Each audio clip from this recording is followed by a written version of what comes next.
and welcome back to my channel. If you're new here, my name is Amy and I'm currently on a debt-free journey to repay 6 figures worth of student loan debt.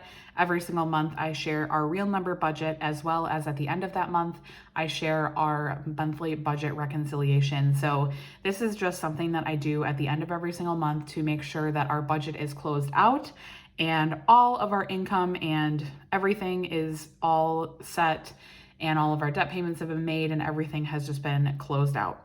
I think it's really important to do this at the end of every single month. In my opinion, it's sometimes even more important than the budget itself because it really gives you a clear picture of where your money went and you can really just reflect on the month. So this is going to be for June 2021. If you did not watch my June budget, I will link it up above in case you want to go back and reference that video. So this is all of our actual income in that video. I don't include any side hustle income or any extra income that we receive. So it tends to be a little bit different at the end of the month once we actually have all of our real numbers. So our first income source is our W-2 income. So this is just what my husband and I both bring home in the month. So from our regular day jobs. So our actual was $7,825. And then side hustle income,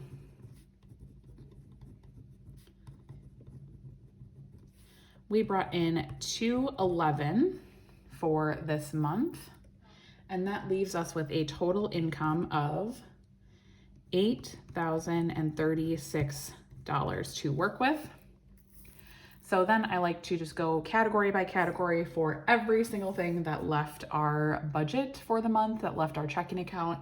And then I also do a percentage of income category. This just helps me see like where our money's going and just make sure that we're happy with the percentage of our money that's going towards certain items. So first we have our mortgage. This does not typically change. This is at $1,284 right now. I do get a lot of questions about our mortgage because apparently it seems like it's low to some people. I'm not really sure if it's low compared to most people or just some people. We do live in the Midwest. We live in Wisconsin, so I would say our, area is not super expensive, but it's not crazy cheap either. That is just where we live. So let me know in the comments below if that seems low to you or high to you, because I would be interested in knowing if you guys think that that's low or high. I've kind of heard both, honestly, but more so that it seems low to people. So I'm just curious, let me know. I feel like I don't know that many people in real life that are like outside of Wisconsin that have mortgages. So I guess I have never really thought about it too much, but I get a lot of comments and questions about it. So we also have our Netflix, which is $15 a month. And that is at 0.2% of our income. And then we also have our Peloton subscription. We do have a Peloton bike, and that is at $41. And that is at 0.5% of our income. Then we have our internet.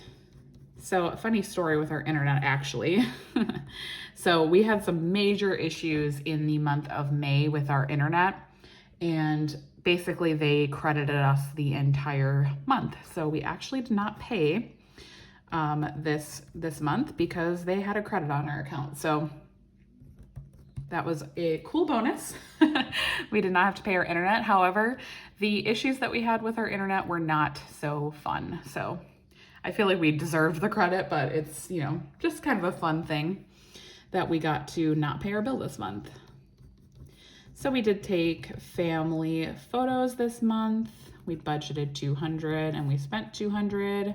That is something that I like to do every single year with my kids and my husband. I don't really know why I started doing this, but basically once my son was born, I just decided that every single year I wanted to take family pictures.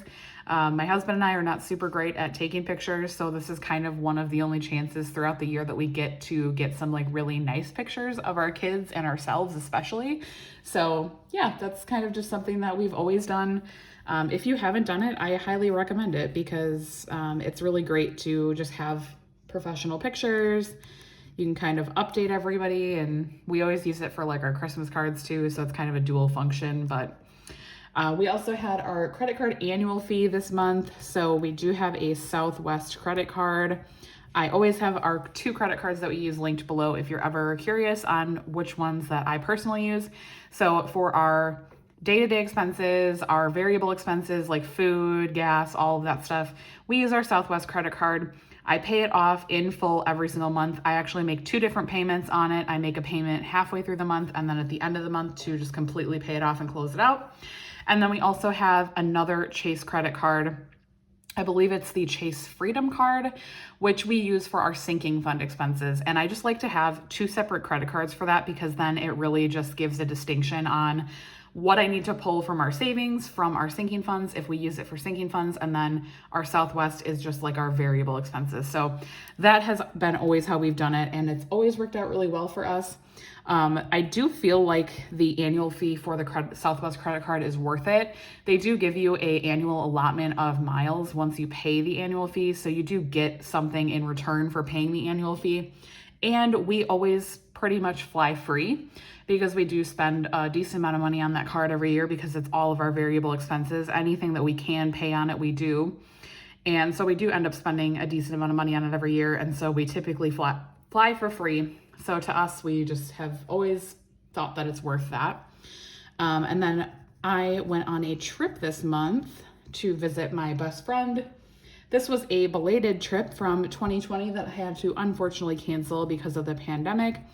So now that we were both fully vaccinated, we felt comfortable with me flying to see her, which was really great. It was so fun. She lives in Colorado. It was so beautiful. I posted some pictures on my Instagram. But yes, it was an amazing trip and so awesome to finally get to see her. So I budgeted $200. I actually only spent $133. I stayed with her, and then I also got my flight paid for with my Southwest points, so we didn't really pay anything for that. So that $133 was basically food. I didn't really buy any souvenirs or anything else while I was there, and I was only there for a couple days, so it was a relatively cheap trip for us. Or I should say for me. I actually only went by myself. My husband stayed home with our kids, and it was just really great to get some alone time away from my kids, as much as I love them.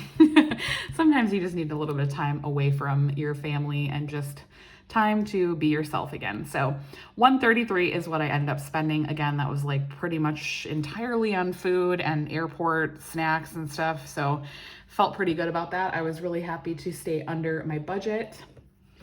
Then we have our electric.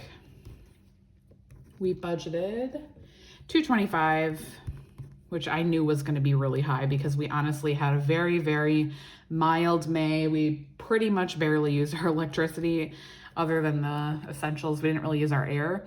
So our bill was actually only $154. So that gave us $71 back into our budget. That was at 1.9%. Then we do always do spending money. So this is just money that my husband and I get to spend on whatever we want. We don't track it or anything. We both get $50, and that is 1.2%.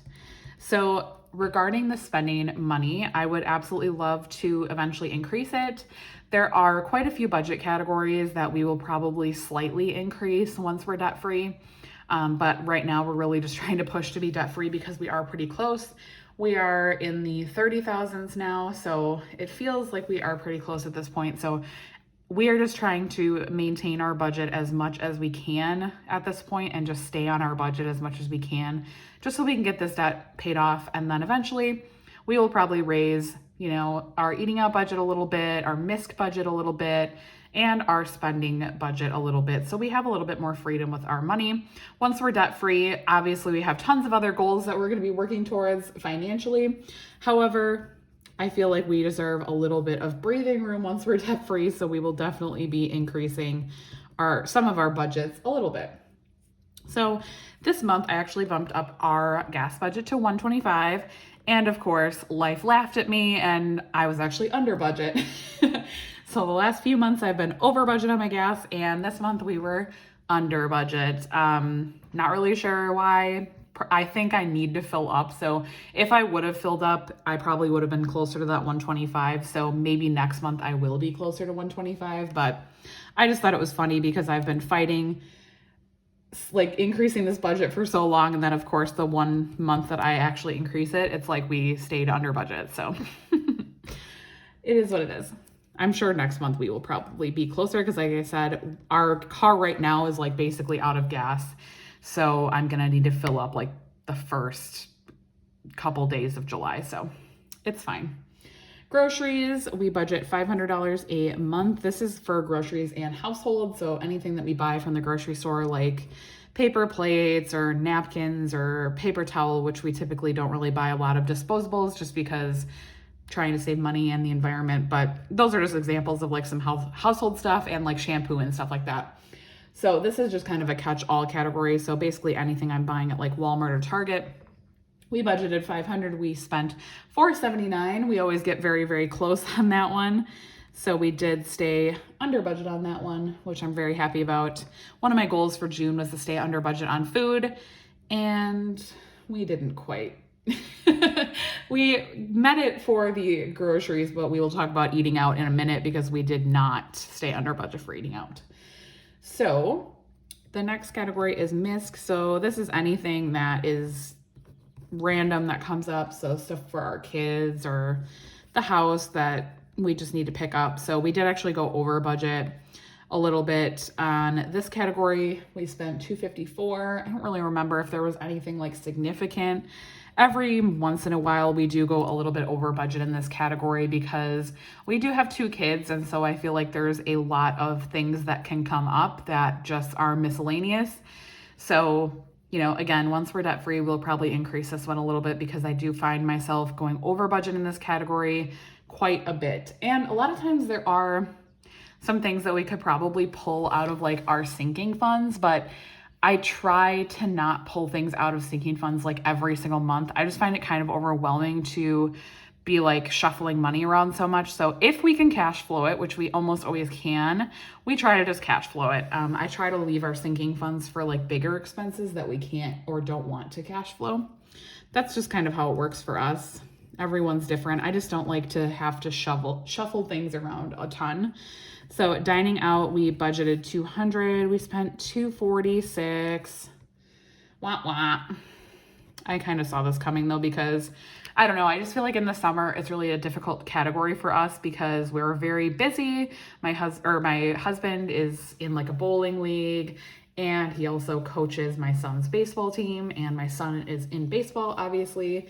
So it's just very, very, very busy for us. And that's kind of an excuse because I know that I could be better about meal planning and prepping meals and stuff like that. But, you know, sometimes it just doesn't happen for us. So then we're going to move to sinking funds. So our current sinking funds that we are funding are car, home, vacation, and Christmas. So for car, we budgeted $50. For home, we budgeted $100. For vacation, we're budgeting $100, and for Christmas, we budgeted $50. So I actually did just contribute all of the same amounts to these. We are not super heavily funding our sinking funds right now because, again, we are trying to pay as much as humanly possible to debt right now. So that is our main priority. Eventually, once we are debt free, we will probably increase our sinking funds and probably add a few sinking funds too. But for now, we're trying to keep it as minimal as possible because we just want to pay as much as we can to debt. So last category here, I probably shouldn't have spaced this out so funny, is debt. So for debt, we sent, let's see here, $4,500 to debt. I can't remember offhand exactly what we budgeted. I think it was closer to $4,000. But again, since we had some extra income, that all goes to debt. So right now, anything extra or any extra that we did not spend in any categories all goes to debt. So that is actually at 56%. If you have followed me for a while, you know that we do like to typically spend or send around 50% of our income to debt, if not more. It usually ends up being skewed closer to 60% because all of my side hustle income right now goes to debt. So that is money that is 100% allocated to debt. So 56%. And then another item I like to look at is the percentage that went to savings and debt. So obviously our sinking fund savings is not really high right now, but that number is 59.7%. So I feel really good about that number. Even though we did go over in a couple of categories that I'm not super happy with, like our eating out, we still did manage to make up for it in a lot of other categories, and we just had some extra income that was able to go towards debt. So I'm very, very happy with our progress this month. And I'm also very happy with how we ended up closing it out, because this is, I think, the closest we've ever gotten to a complete zero-based budget. So our income again was $8,036. Our total expenses for this month, I was really good about making sure that this came out. I've been trying to be more diligent about like breaking about mid-month, kind of like going through things and seeing if we have extra to send to debt, and just trying to make this as close as possible, because the last few months, if you watch my budget closeouts, we've had, like an extra $60, or we've overspent by like $50. And even though we do have a checking account buffer, I would like to just make sure that we're not adding or subtracting to it too much and relying on it. So I tried to be really diligent this month. So we did only have a difference of $1, which I'm very proud of. It actually is a little bit different than that because these numbers are all rounded. So obviously there is some change, but that all just goes to our buffer, as well as this dollar will just go into our checking account buffer, which we just make sure is there for anything that were to come out that we weren't expecting. We do keep it typically around $500. I think it's a little bit higher right now. So that is my budget closeout for June. Let me know if June was a good budget month for you. Did you overspend in any categories? And let me know if you overspent in your eating out category, because I actually talked to a lot of people on Instagram this month that totally felt my pain of overspending on eating out, because it's just so crazy busy in the summer. So let me know in the comments down below, and I will talk to you in my next video. Bye guys.